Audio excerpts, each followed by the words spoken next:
Welcome to our channel. Today we how to restore Helm releases after rollback step by step clearly. To restore Helm releases after a rollback, we begin by identifying the release you want to restore. Use the command Helm list to view all the releases in your current namespace. Locate the release name that you wish to restore.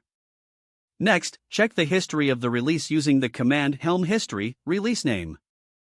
This command will display all previous versions of the release along with their status. Identify the revision number of the version you want to restore. Once you have the revision number, proceed with the restore command. Use the command Helm rollback, release name, revision number, to initiate the rollback. This command will revert the release to the specified revision. After executing the command, you can confirm the rollback was successful.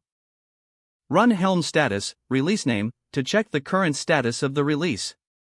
Review the output to ensure the release is now at the desired revision. If needed, you can also check the release logs for any issues using Helm get all, release name. This provides full details about the release, including any configuration changes. If there are any discrepancies or errors, troubleshoot them accordingly. That concludes the process of restoring a Helm release after a rollback.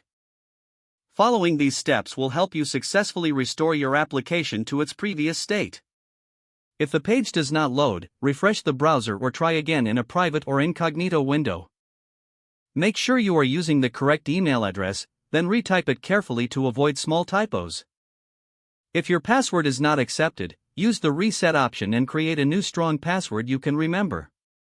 Check your spam folder for verification or security emails, then complete any requested confirmation steps. Enable two-factor authentication if available to improve account security and reduce unauthorized access risk. After signing in, review your profile details so your contact information and settings are accurate and current. If you see an error message, note it down and try again after restarting your device and internet connection. Log out when you finish, especially on shared devices, to keep your account and payment information secure. If the page does not load, refresh the browser or try again in a private or incognito window. Make sure you are using the correct email address, then retype it carefully to avoid small typos. If your password is not accepted, use the reset option and create a new strong password you can remember. Don't forget to like this video and subscribe to our channel for more step-by-step tech guides.